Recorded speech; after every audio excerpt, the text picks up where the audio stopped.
Anggota Komisi 5 DPR RI, mantan Wagub Sumsel Insinyur Haji Ishak Meki MM yang digadang bakal maju pada Pilgub Sumsel 2024 mendatang, menyatakan harus optimis bakal mampu bertarung menantang pertahanan Haji Herman Deru SHMM nantinya. Mantan Ketua DPD Partai Demokrat Provinsi Sumatera Selatan ini menjelaskan jika partai senantiasa mendorong kadernya untuk ikut berkompetisi di pilkada baik itu di kabupaten atau kota, provinsi maupun nasional.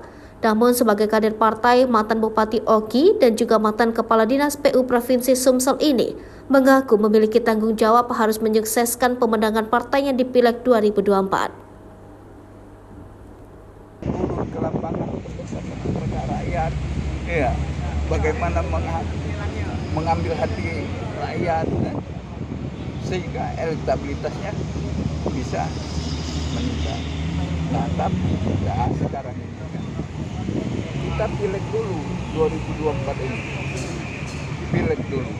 Jadi upaya kita dan upaya partai bagaimana untuk memenangkan pileg ini dulu. Harus ditingkatkan kursi di DPR kabupaten, provinsi maupun di DPR. Iya, kita ngomong calon gubernur, pileg nanti anjlok, nah gimana? Iya. Jadi ini tugas kita pokok 2024 ini awal.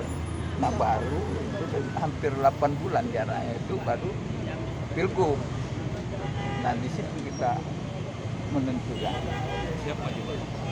Ya kalau nanti kita kondisinya bagus di pileg kita, kenapa ya tidak mungkin? Tapi siap Pak ya?